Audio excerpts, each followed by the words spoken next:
हमसे कोई अपराध हो जाए, कोई पाप हो जाए, कोई पुण्य हो जाए, हमें लगता है ना कि किसी तीर्थ पे चलें, किसी मंदिर पे जाएं, तो हमसे जो ये अपराध हुआ है तो इसका प्रायश्चित हो जाएगा। हाँ जी। उस प्रायश्चित के लिए हम तीर्थ में जाते हैं। तो अब जब हमें कोई काम करना होता है तो वो संत जन, ये उत्तर प्रदेश में स्थित ये जगह है नैमिषारण्य तीर्थ, वहां पे 88,000 संत जन बैठे हैं और ये विचार कर रहे हैं मन में कि सतयुग रहा तो बहुत अच्छी व्यवस्था थी, द्वापर त्रेता में बड़ी अच्छी व्यवस्था थी, लेकिन आने वाले समय में, अभी कलयुग आया नहीं है, आने वाले समय में कलयुग आएगा, मनुष्यों के पास समय नहीं होगा, वो अपने लिए जीवन में कुछ करेगा ही नहीं, और वो कर जन्म लेगा और मर जाएगा, उसे ये ही नहीं पता चलेगा कि मेरा जीवन क्यों हमें प्राप्त हुआ, क्योंकि समय नहीं होगा। तो ऐसा कोई जप तप, ऐसा कोई उपाय, ऐसा कोई ध्यान पूजा हो कि थोड़े से समय में यदि मनुष्य समय निकाल ले और श्रवण कर ले, थोड़ा सा यत्न कर ले, तो उसे मुक्ति प्राप्त हो जाए। क्योंकि जन्मत मरत दुसह दुख होई, जन्म के समय में और मरण के समय में जो पीड़ा प्राप्त होती है ना, तो भूतो न भविष्यति कि गर्भवासं समम दुखों भूतो न भविष्यति। गर्भ एक नरक कुंड है, और जब तक जीव आत्मा गर्भ में रहता है उस समय उसे, क्योंकि वो माया के वशीभूत में नहीं है, उसे अपने किए हुए कर्मों को ज्ञान होता है। उस समय परमात्मा से प्रार्थना करते हैं, इस बार मुझे इस नरक से बाहर निकाल दे, इतना जीवन में भजन करूंगा कि दोबारा इसमें जन्म मरण के चक्कर पे नहीं फंसूंगा। लेकिन जैसे गर्भ से बाहर आता है वैसे ही माया के वशीभूत हो जाता है, और आते ही बालक रोता है ना, कहाँ कहाँ फंस गया, वहीं ठीक था मैं जहां था, और यहां मैं आकर के माया में फंस गया, मेरा मेरा मेरा मेरा करते करते चला गया, कुछ नहीं जीवन में कर पाया। तो क्या किया जाए? तो किसी संत ने कहते हैं कि 10 दिन का अनुष्ठान करो, 21 दिन की पूजा करो, ये करो वो करो। बोले कलयुग में इतना समय नहीं होगा किसी के पास, उसके पास इतना समय नहीं होगा कि समय से भोजन करके समय से सो जाए, पूजा कौन करेगा? बोले नहीं हो सकता। उसी समय सूत जी महाराज जो 16 वर्षीय अवस्था है, बच्चे हैं 16 वर्ष के, और दिगंबर स्थिति, कोई वस्त्र नहीं, दिगंबर स्थिति में प्रकट हो गए। तो सब खड़े होकर के 88,000 संत जन स्वागत करने लगे। स्वागतम कृष्णा शरणागतम कृष्णा, स्वागतम सुस्वागतम शरणागतम कृष्णा, स्वागतम कृष्णा शरणागतम कृष्णा। स्वागत करना, यदि हमसे कोई ज्यादा ओल्ड उम्र का हो, वो हमारा सम्मान करे तो हमें थोड़ा सा अच्छा नहीं लगता। उन्होंने कहा सूत जी कि आप प्रभु मेरे बाबा पर बाबा से ज्यादा उम्र के बैठे हैं आप, जिन्होंने अपने जीवन में एक बार नहीं कई बार कलयुग को आते देख लिया, कई बार द्वापर त्रेता सतयुग को आते जाते देख लिया। इतनी लंबी लंबी उम्र वाले संत जन बैठे हैं जिनका शरीर ही नहीं छूटा, और मेरा इस प्रकार स्वागत कर, मैं तो बच्चे के समान हूं आपके सामने। बोले आप बच्चे नहीं है कि धन वृद्धा बल वृद्धा आयुर्वृद्धा तथैव च ते सर्वेपि ज्ञान वृद्धस्य किंकरा शिष्य किंकरा। सूत जी महाराज, कोई धन में बड़ा हो सकता है, कोई आयु में भी बड़ा हो सकता है, कोई शरीर में बड़ा हो सकता है। ते सर्वेपि ज्ञान वृद्धा किंकरा शिष्य किंकरा, जो ज्ञान में बड़ा होता है वो सबसे बड़ा माना जाता है। और आप तो एक सूर्य का प्रकाश सारे संसार को प्रकाशित कर रखा है। आप तो कोटि सूर्य समप्रभा, करोड़ों सूर्य के समान तेजस्वी हो, हमारे हृदय में बैठे अंधकार को दूर करने में सामर्थ्यवान हो। तो प्रभु ये प्रार्थना है कि इसका कोई उपाय, कोई जब तक कि थोड़े से समय में मनुष्य यदि थोड़ा सा समय निकाल करके यदि अपना उस यत्न को कर ले तो सभी प्रकार के सुखों को भोग करके अंत में वैकुंठ भी प्राप्त हो उसे। ऐसा नहीं कि माया के ही सुख भोगता रहे और अंत में नरक चला जाए, तो वैकुंठ की प्राप्ति हो। ऐसा कोई जब तक हो तो बताओ। तो सूत जी कहते बड़े प्रसन्न हुए कि परहित सरिस धर्म नहीं भाई, परहित सरिस धर्म नहीं भाई, परिपीड़ा सम नहीं अधमाही। तुमने दूसरों की हित की बात करी है, अपना इसमें स्वार्थ नहीं जताया। हमारा और आपका धर्म क्या है हमें पता ही नहीं।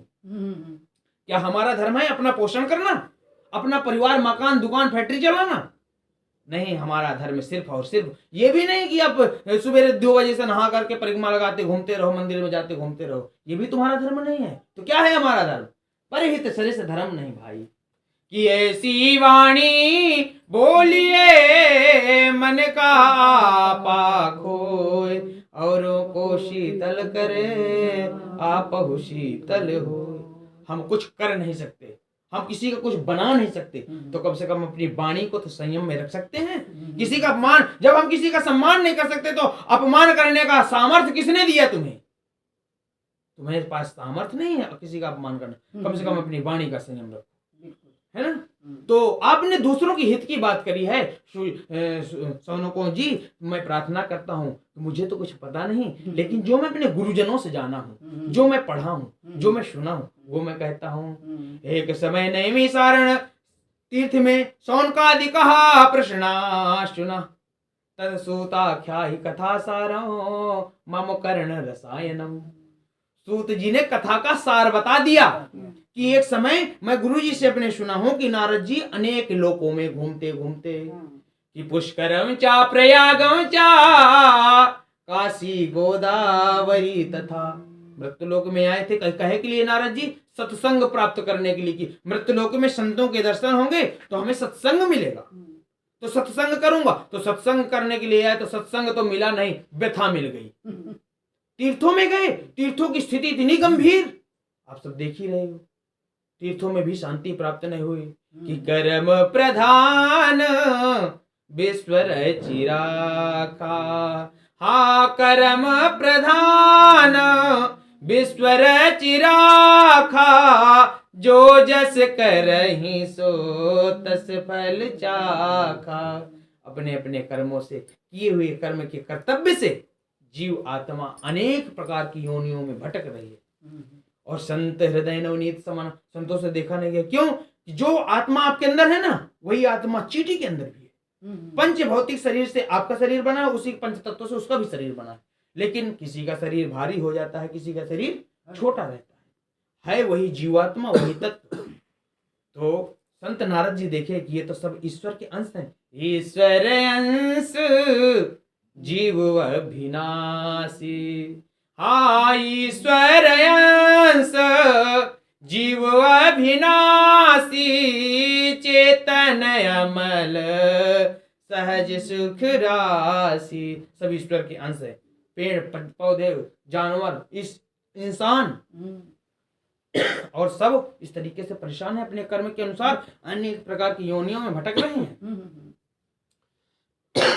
इसको रखो तो अनेक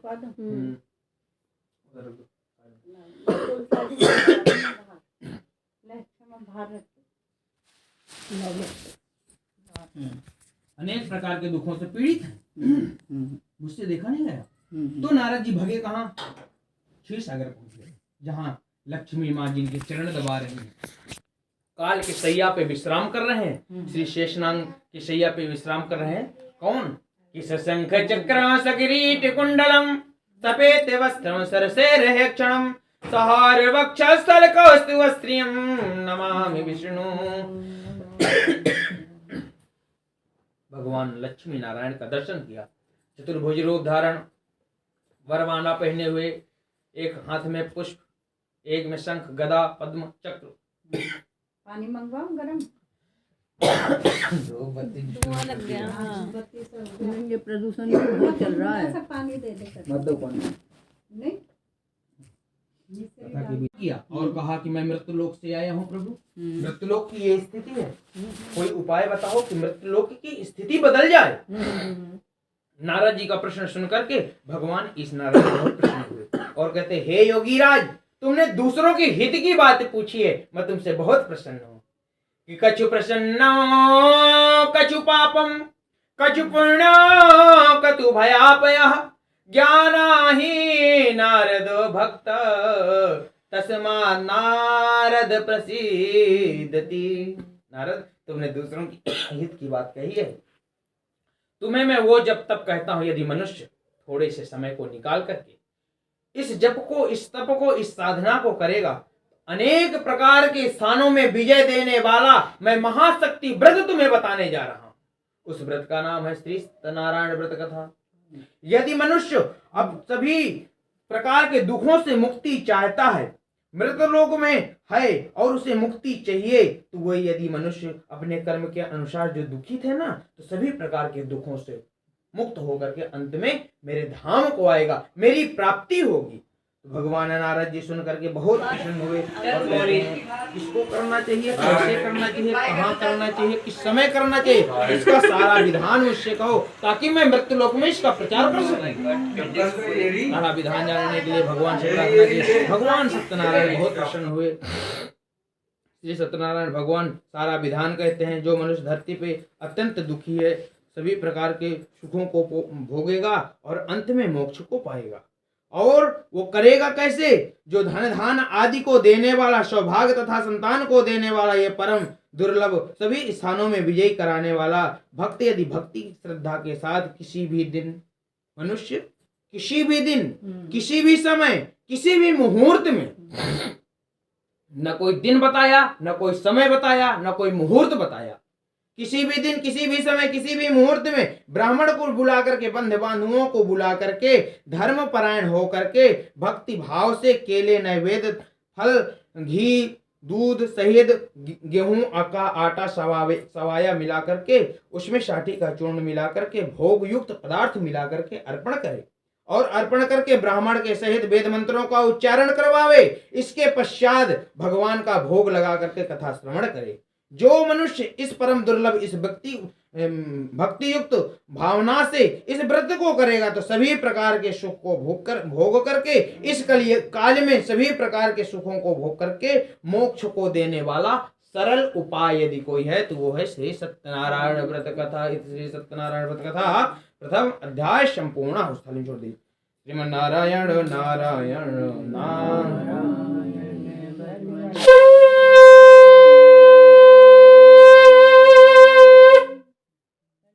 सत्यनारायण व्रत कथा द्वितीय अध्याय प्रारंभ। छोड़ो उसको पूरा छोड़ दो, पूरा छोड़ दो, हाँ सारे छोड़ दो। मैं दूसरा दूंगा ना। श्री सत्यनारायण व्रत कथा द्वितीय अध्याय प्रारंभ। सूत जी बोले, हे ऋषियों, जिसने पहले इस व्रत को किया है उसका इतिहास कहो सो ध्यान से, इतिहास कहता हूँ सो ध्यान से सुनो। सुंदर काशीपुरी नगरी में एक अत्यंत निर्धन ब्राह्मण रहते थे, जो प्यास और भूख से बेचैन नित्य पृथ्वी पर घूमते थे। एक दिन भगवान से देखा नहीं गया, क्योंकि ब्राह्मणों से मुखमासीत बाहु राजन्य कृता उरु तद्वश्या यद्वश्या पदभ्यांगुं शूद्रो वजायत। ब्राह्मण तो मेरा मुख के समान है और वे परेशान है, इसको मैं मार्गदर्शन क्यों ना दे दूं। और आ गए बूढ़े ब्राह्मण का रूप धारण करके प्रकट हुए। कहते, हे विप्रदेवता, मैं कई दिनों से देख रहा हूं कि आप परेशान हैं, क्या बात है? हमारे और आपके सामने कोई संत आ जाए, दिव्य संत, क्या हम पहचान नहीं जाते कि ये कोई आत्मा है पहुंची हुई? हमारा मस्तक अपने आप झुक जाता है। वो तो जो ब्राह्मण थे तो वो गायत्री के साधक थे और उनके सामने साक्षात नारायण कितना भी स्वरूप बदल के आए और कहते हैं, ब्राह्मण देवता, हे प्रभु, आप मुझसे पूछ रहे हो कि मैं क्यों परेशान हूँ? आपको पता नहीं है? दीन बंधु दयालु दया कीजिए, दीन बंधु दयालु दया कीजिए, वरना हमको यहाँ से विदा दीजिए, वरना हमको यहाँ से विदा दीजिए। दीन बंधु दयालु दया कीजिए, दीन बंधु दयालु दया कीजिए, वरना हमको यहाँ से विदा दीजिए, वरना हमको यहाँ से विदा दीजिए। तुमने भेजा हमें, हम चले आए हैं, तुमने भेजा हमें, हम यहाँ आए हैं। जब कहोगे यहाँ से चले जाएंगे, जब कहोगे यहाँ से चले जाएंगे। यदि जीवन दिया है तो सुख दीजिए, यदि जीवन दिया है तो सुख दीजिए, वरना हमको यहाँ से विदा दीजिए, वरना हमको यहाँ से विदा दीजिए। दीन बंधु दयालु दया कीजिए, दीन बंधु दयालु दया कीजिए, वरना हमको यहाँ से विदा दीजिए, वरना हमको यहाँ से विदा दीजिए। कहते हैं कि तुम्हें पता नहीं है कि मैं क्यों पृथ्वी पर घूमता हूँ और किस लिए घूमता हूँ। मेरे सामने बहरूपिया बन रहे हो प्रभु। साष्टांग प्रणाम किया, जैसे साष्टांग ब्राह्मण प्रणाम करते हैं। भगवान अपने चतुर्भुज रूप में ब्राह्मण को दर्शन दिया। ब्राह्मण दर्शन पाते ही उसके तो नहीं दरिद्र समो दुख जग माहि, संत मिलन समो सुख कछु नाही। कोई यदि मार्गदर्शी मिल जाए, मार्ग बता दे, उससे बड़ा सुख कुछ है दुनिया में।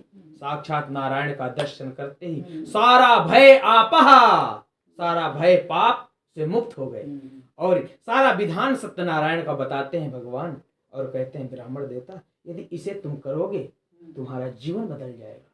इतना कह करके जैसे साष्टांग प्रणाम दोबारा करते हैं वैसे अंतर ध्यान हो जाते हैं। भगवान ईश नारायण, इस नारायण सत्यनारायण का ही नाम, भगवान के बहुत नाम है ना, कई नामों से पुकारा जाता है। जैसे अंतर ध्यान हो गए, ब्राह्मण वहीं से लौट करके अपने घर आ गए। भिक्षा भ्रमण के लिए नहीं गए क्योंकि भिक्षा के लिए आ जा रहे और सोचने लगे कि इतना बड़ा विधान, इतनी बड़ी व्यवस्था मैं करूंगा कहाँ से, मेरे पास तो कुछ नहीं है। सोचते सोचते उन्हें रात्रि में नींद भी नहीं आई। प्रातः काल कहते हैं मेरा भाग्य खोटा है, क्या उसका भी भाग्य खोटा है? आज जो मुझे प्राप्त होगा वो सत्यनारायण में लगा दूंगा, जाता हूं सत्यनारायण के लिए मांगने। और निकल गए भिक्षा भ्रमण के लिए। किसी से कहा नहीं कि मुझे सत्यनारायण कराना है तो कुछ दान कर दो। उन्होंने वही भिक्षाम दे ही रोज की भांति कार्य करने लगे। आज उन्हें हर दिन की अपेक्षा 10 गुना ज्यादा धन प्राप्त हुआ। उस धन को लेकर के बहुत प्रसन्न हुए और धन लेकर के आए। धन लेकर के बंधु बांधुओं को बुलाए, ब्राह्मण को बुलाए, सबको बुला करके श्री सत्यनारायण भगवान का पूजन किया, कथा श्रवण किया। कथा श्रवण करने के बाद परमात्मा की ऐसी कृपा कि सभी प्रकार के सुखों से युक्त परमात्मा की भक्ति पे लग गए। ऋषियों उन्होंने तब से संकल्प कर लिया कि प्रत्येक महीने की पूर्णिमा को मैं बंधु बांधुओं को बुला करके, ब्राह्मण को बुला करके कथा श्रवण करूंगा और सभी प्रकार के सुखों को भोग करके अंत में वैकुंठ धाम को गया। लेकिन इसके पहले एक दिन कथा चल रही थी, वहीं पे एक लकड़हारा आ गया। लकड़हारम तु प्यासायम तत्व छाणे न समृता तस्मात् ब्राह्मण जायेत संभवामि युगे युगे। ब्राह्मण के दरवाजे पे लकड़हारे ने सोचा कि किसी ब्राह्मण का मकान दिख रहा है, चलो पानी तो प्राप्त ही हो जाएगा। पानी पीने के लिए जैसे मकान के अंदर प्रवेश किया, वैसे जिस प्रकार से आप सब भक्ति युक्त चिंतन से बैठे हैं ना, इसी प्रकार से सबने देखा कि बंधु बांधुओं के साथ ब्राह्मण कथा सुना रहे हैं, ब्राह्मण देवता कथा श्रवण कर रहे हैं। चुपचाप पीछे ही बैठ गया। पूरी कथा श्रवण करने के बाद फिर कहता है ब्राह्मण देवता मैं प्यास से तो बहुत बेचैन था, लेकिन कथा रूपी अमृत मैंने पी लिया तो मेरी प्यास पता नहीं कहाँ चली गई। मुझे अब पानी पीने की आवश्यकता नहीं, बहुत इसमें तो रस है। ये क्या आप कर रहे हैं, इसके करने से होता क्या है, क्यों किया जाता है और आप क्यों कर रहे हो? ब्राह्मण देवता सारी बातें बताते हैं लकड़हारे कि सभी जितना ये वैभव दिखाई दे रहा है ना, ये मेरे कुछ नहीं था, मैं एक भिखारी था। परमात्मा की ऐसी कृपा हुई कि आज सारा वैभव मुझे प्राप्त हो गया। तो बूढ़ा लकड़हारा ने कहा कि मैं भी संकल्प करता हूं यहीं पे कि आज की जो लकड़ी का दाम मुझे प्राप्त होगा, इससे मैं भी बंधु बांधुओं के साथ श्री सत्यनारायण भगवान का पूजन करूंगा और यदि इनकी कृपा हो जाएगी तो जीवन पर्यंत मैं पूजन करूंगा। सर में एक लकड़ी का गट्ठा रखा और ऐसे धनवान नगरी में पहुंच गया जहां धनी लोग रहते थे। आज उसको लकड़ी का दाम 4 गुना ज्यादा प्राप्त हुआ, 4 गुना प्राप्त हुआ। धन को लेकर के बहुत प्रसन्न हुआ और कुल पूजा की सामग्री को लेकर के आया लकड़हारा और बहुत सुंदर बंधु बांधुओं को बुला करके, ब्राह्मण को बुला करके सुंदर सा तोरण द्वार पताका इत्यादि लगवाया। लगवाने के पश्चात घी दूध शहद शक्कर मिला करके भगवान का, श्री सत्यनारायण भगवान की कथा श्रवण किया, ब्राह्मण द्वारा वेद पाठ करवाया और भगवान की ऐसी कृपा हुई कि धन पुत्र आदि से युक्त होकर के संसार के सभी प्रकार के सुखों को भोग करके अंत में वैकुंठ धाम को गया। इस श्री सत्यनारायण व्रत कथा द्वितीय अध्याय संपूर्णः।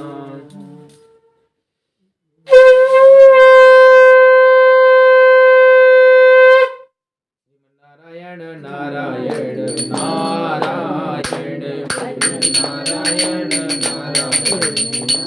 नारायण गाओ नारायण बोलो नारायण गाओ नारायण बोलो नारायण नारायण नारायण तृतीय अध्याय प्रारंभ। सूत जी बोले, हे मुनि श्रेष्ठो, अब आगे की कथा कहता हूँ, सो सुनो। पहले समय में उल्कमुख नाम के राजा, वृद्ध राजा थे। वो सत्येंद्रिय जितेंद्रिय थे, जो प्रतिदिन देव स्थानों पर जाकर के गरीबों को धन दे करके उनके कष्ट को दूर किया करते थे।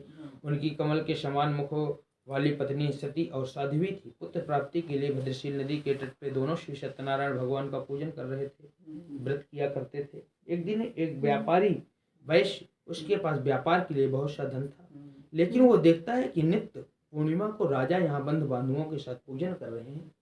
क्यों कर रहे हैं, मैं जानने की कोशिश करूं। व्यापार का जो धन था उसको किनारे में नौका को ठहरा करके राजा के पास गया और भक्ति युक्त चिंतन से प्रसाद ग्रहण किया। इसके बाद कहता, हे राजन, आपको मैं देख रहा हूँ लगातार, आप ये क्या कर रहे हैं, इसके करने से क्या होता है? राजा कहते हैं, मेरे कोई संतान नहीं है, संतान प्राप्ति के लिए महाशक्ति श्री सत्यनारायण भगवान का मैं पूजन कर रहा हूँ। इसके करने से संतान की प्राप्ति होती है, निर्धन को धन की प्राप्ति होती है, बंदी को बंदी से मुक्ति की प्राप्ति होती है। सभी स्थानों पे विजय प्राप्त कराने वाला यदि कोई कलयुग में साधन हल्का सा है, वो है सत्यनारायण का। तो मैं वो कर रहा हूं। बोले, मेरे भी कोई संतान नहीं है राजन, मुझे इसका पूरा विधान बताओ। यदि मेरे भी संतान कोई हो जाएगी तो मैं भी भगवान का पूजन करूंगा। और इतना कह करके आया घर में, अपनी पत्नी से सुंदर वचनों से बताया और कहता है, यदि कोई हमारे संतान होगी ना तो हम भी भगवान का पूजन करेंगे। देखिए, स्वार्थ जता दिया।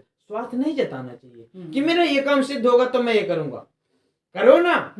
करते करते अभ्यास के जड़ मत हो तु सुजान, लसरी आवत जात ते सिल पर परत निशान।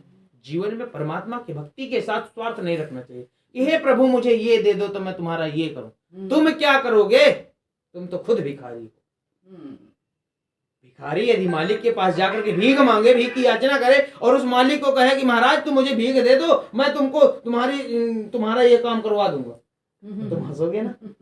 मांग तो हमसे रहा है, हमारा काम क्या करेगा ये।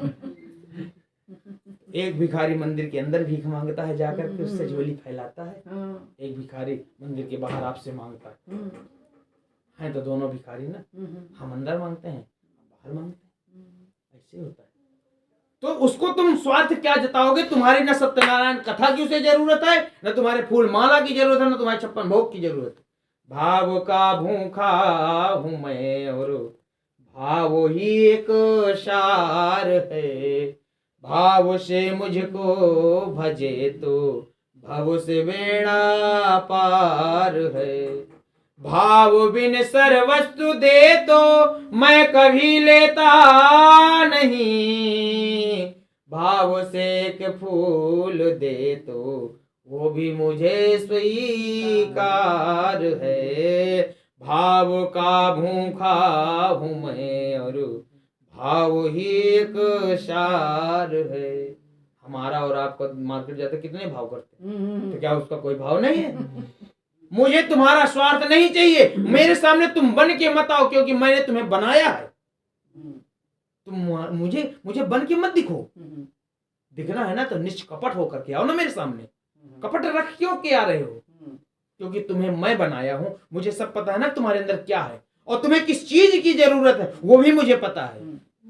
अपनी पापी वाणी से उसको मांग करके छोटा क्यों कर रहे हो।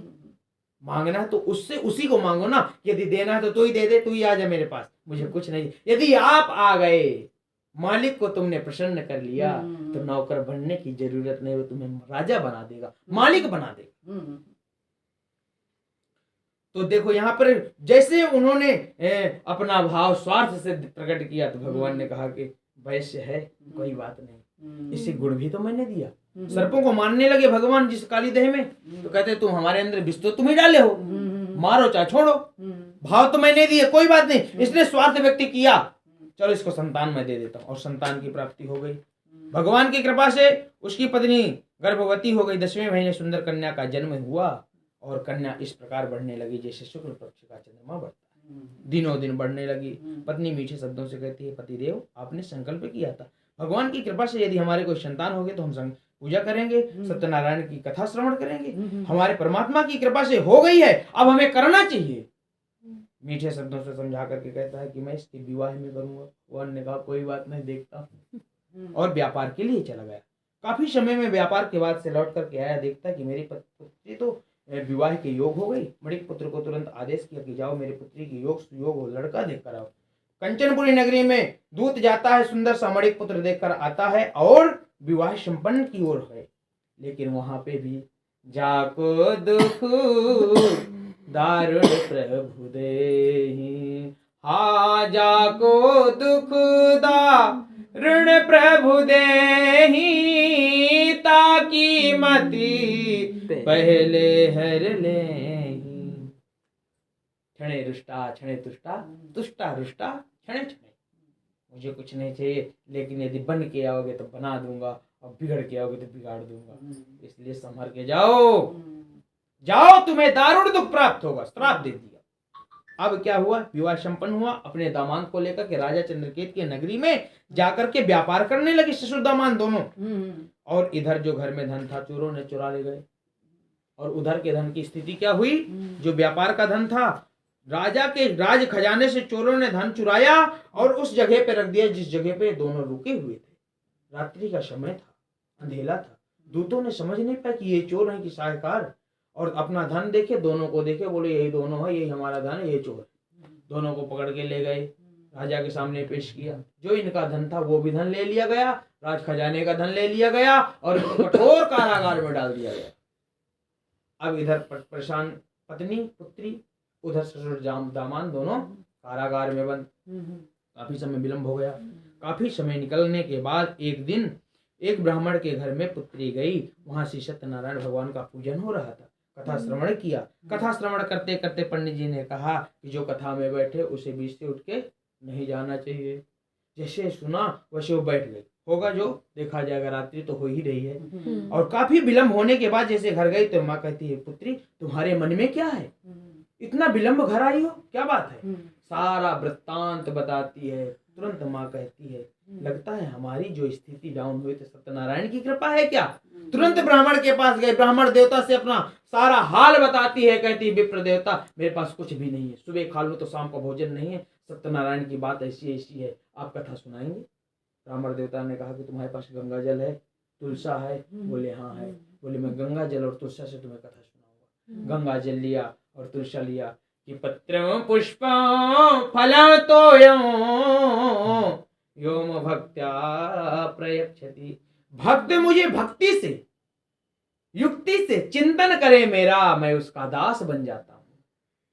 मुझे यदि एक बार भजोगे तो मैं आपको 10 बार भजूंगा। मेरे मार्ग में एक पैर रखोगे तो तुम्हारे लिए मैं 10 पैर रख दूंगा। ये गीता में कहते हैं, गोविंद अनन्यास चिंतयन्तो मां ये जना परिपासते तेषां नित्याभियुक्तानां योगक्षेमं वहम्यहम्।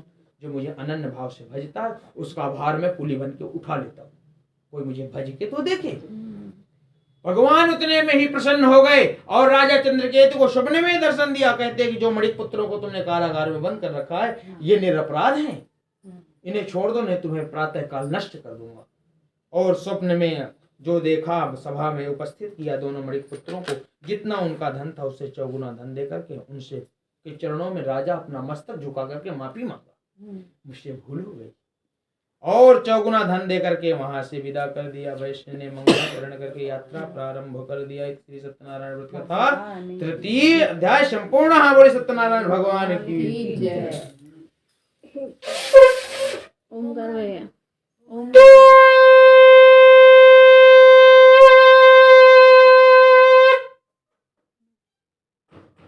आइए।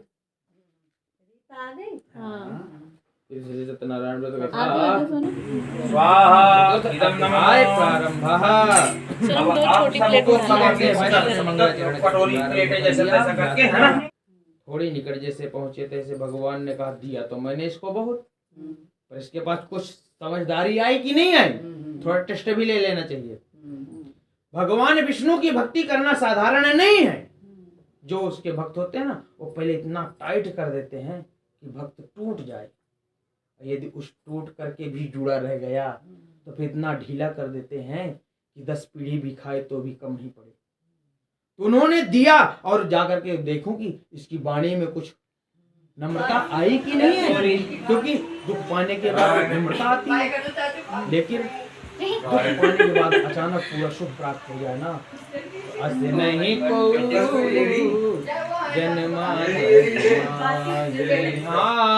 अस नहीं को जन मा जग माही प्रभुता पाय काय मद नाही। किस बात का अहंकार? क्या है आपका? शरीर भी आपका नहीं है, शरीर भी छूट जाता है। परमात्मा की कृपा से हमें शरीर प्राप्त हुआ, इतना सुंदर शरीर प्राप्त हुआ, और इस शरीर की ऐसी दुर्गति हमने किया, ये भी यहीं छूट गया। तुम्हारे साथ कुछ जाता है? लोग कहते हैं राम राम सत्य है। क्यों कहते हो राम राम सत्य है? बोलो ना, बंगला सत्य है, परिवार सत्य है, धन सत्य है, कुछ सत्य नहीं है, सब असत्य है। यदि सत्य है तो वो है राम, कि राम ही राम ही राम ते, राम ही राम ही राम ते नर है पावई विनय, राम ही राम ते राम। सिर्फ राम के अलावा कुछ नहीं इस संसार, परमात्मा के अलावा कुछ भी नहीं है। ये जो दुनियादारी के चक्कर में हम और आप सब लगे हैं, सब यहीं का यहीं रह जाएगा। इसलिए थोड़ा समय निकाल करके तुलसी या संसार में सबसे मिली ये धाय, ना जाने के ही वेश में नारायण मिल जाए। वाणी में संयम रख करके परमात्मा का दर्शन कर। सिया राम मैं, गोस्वामी जी कहते हैं ना, सारा संसार सिया राम है, दुनियादारी के चक्कर में क्यों पढ़ूं मैं? फालतू के चक्कर में पढ़ूंगा फंस जाऊंगा। तो सिया राम मैं सब जग जाने। भगवान ने परीक्षा लेने के लिए तुरंत आ गए, डंडी साधु का रूप धारण करके। कहते हैं वैश्य, मैं 4 वर्ण बनाए हैं भगवान ने, तुम्हें पता है? एक वर्ण बना है, उसका काम है तुम प्रचार करो धर्म का। दूसरा वर्ण है तुम उसकी रक्षा करो कि जो धर्म का प्रचार करेंगे। तीसरा वर्ण बनाया वैश्य, वो तुम वैश्य। तुम्हें ये कहा गया है कि तुम दान पुण्य धर्म में तुम ही लगाओगे पैसा, किसी के पास नहीं है। तो तुम्हारे पास कुछ माल पानी रखा है, इसमें कुछ निकालो, हमें यज्ञ करना है। और चौथा वर्ण है शूद्र। शूद्र का काम है सिर्फ सेवा करना, सारी व्यवस्था की सेवा करना, सेवा करने वाला भी चाहिए। बोले बाबा जी इसमें कुछ नहीं है, नौके में जो तो सोच रहे हो नौका देख के, इसमें बेल और पत्ते भरे हैं, बेल पत्ते से तुम्हारा क्या हवन होगा, क्या यज्ञ होगा? जाओ दूसरी जगह, मेरे पास कुछ नहीं। ऐसा नहीं, यदि कोई धर्म के लिए मांगने आ रहा, हालांकि आप खूब जानते हो कि ये ऐसो आराम कर रहा है, मैंने कहा था ना कि उतना दो। यदि आपको दरवाजे आ गया तो कटु वाणी मत बोलो, उससे प्रार्थना कर लो कि प्रभु आप दूसरा दरवाजा दे। जो है सो सब ठीक है, आपको मैं जानता हूँ, आप मुझे जानते हो, आपकी स्थिति इस लायक नहीं है। यदि समझ रहे हो कि धर्म करता है तो 10 देने की सामर्थ्य रखते हो, तो मैं नहीं कहता कि 10 दो, 5 दो। उस धर्म में यदि हिस्सा बनोगे तो वो धर्म भी हो जाएगा बढ़िया सा। तो बोले कि कुछ निकालो इससे, बोले कुछ नहीं है, बेल और पत्ते। बोले एवं मस्त, तुम्हारा वचन सत्य हो। जल में जब नौका थी उसमें धन था तो नौका दबी हुई थी, लेकिन बेल और पत्ते हो गए तो नौका ऊपर आ गई। जैसे खोलकर देखता है तो बेल और पत्ते, मूर्छा खाकर गिर गया, बहुत सा शोक प्रकट करने लगा। दामान कहते हैं पिताश्री ये शोक करने का समय नहीं, ये तो डंडी का श्राप है, हमें डंडी के शरण में जाना चाहिए। पाही नाथ कहे पाही गोसाई, भूतल पर लकुट की नाई। साष्टांग प्रणाम किया। कहता बड़े बड़े ऋषि मुनि, अमलात्मा ज्ञानी, जो जन्म जन्म मुनि जतन कराही, आपकी माया को नहीं समझ पाए तो मैं मूर्ख वैश्य से क्या समझूंगा? मुझे क्षमा कर दीजिए प्रभु। आज के बाद संकल्प करता हूं आपके चरणों में ही कि जीवन में असत्य नहीं बोलूंगा, सत्य ही बोलूंगा, चाहे मेरे प्राण क्यों न चले जाए। पर इस कलयुग में असत्य के सहारा के बिना जीवन चलता नहीं है। पर कोशिश करना चाहिए कि हमारे से असत्य ना हो, हमारे से किसी का अपराध ना हो, हमारी वजह से किसी का अपमान ना हो, इतना तो कर ही सकते हैं। तो मैं संकल्प करता हूँ, संकल्प करके भगवान चरणों की पूजा किया और अपनी यात्रा मंगलाचरण करके प्रारंभ कर दिया। जैसे नगर के निकट पहुंचा तो दूत को भेजा कि जाओ मेरे घर में बता दो कि दामान सहित वैश्य अपने घर की ओर आ रहे हैं। दूत जाकर के देखता कि पुत्री और पत्नी दोनों श्री सत्यनारायण भगवान का पूजन कर रही थी। जैसे संदेश को सुना, संदेश को सुनते ही कहते कि तुम पूजा को पूर्ण करके आना, मैं जा रही हूँ भगवान के पति दर्शनों के लिए। और जैसे गई पति दर्शनों के लिए, वहां भगवान का प्रसाद भी नहीं ग्रहण किया, पूजा पूर्ण नहीं किया, गई तो नौका के सहित पति जलमग्न हो गया। पति को नहीं देखी तो बहुत सा शोक प्रकट करने लगी, मूर्छा खा के गिर गई। आकाशवाणी हुई, पुत्री यदि तुम पुनः जाकर के भगवान की पूजा पूर्ण करो, भगवान का प्रसाद ग्रहण करो तो तुम्हें तुम्हारे पति का दर्शन होगा। पुनः जाकर के आकाशवाणी को सुन करके तुरंत जाकर के भगवान की पूजा पूर्ण किया, प्रसाद ग्रहण करके आई, पति दर्शन हुआ। भगवान के चरणों की कृपा से उस दिन से प्रत्येक पूर्णिमा को श्री सत्यनारायण भगवान का पूजन करने लगी। सभी प्रकार के सुखों को वैश्य भोग करके अंत में परमात्मा के धाम को स्वर्गों को गया। इस श्री सत्यनारायण व्रत कथा चतुर्थ अध्याय संपूर्ण।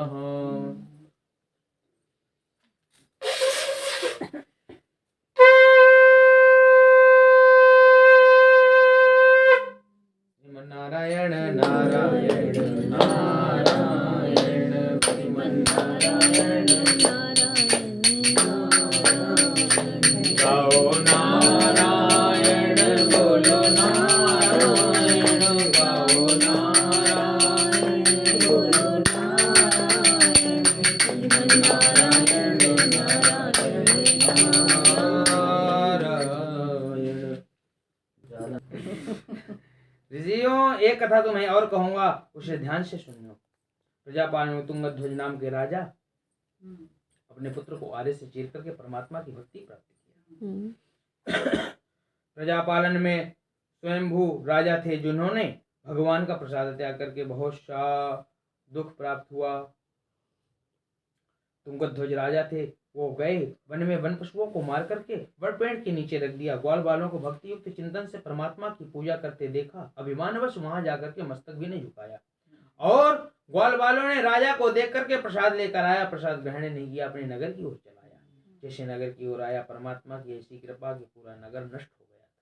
पुनः जाकर के समझ गया, ग्वाल बालों के साथ भक्ति युक्त से परमात्मा की प्रार्थना किया, परमात्मा से क्षमा प्रार्थना मांगा और कहता है जीवन में मैं अहंकार नहीं करूंगा। जीवन में अहंकार नहीं करना चाहिए। किस चीज का अहंकार कर रहे हो, क्या है तुम्हारा, क्या अहंकार कर रहे हो?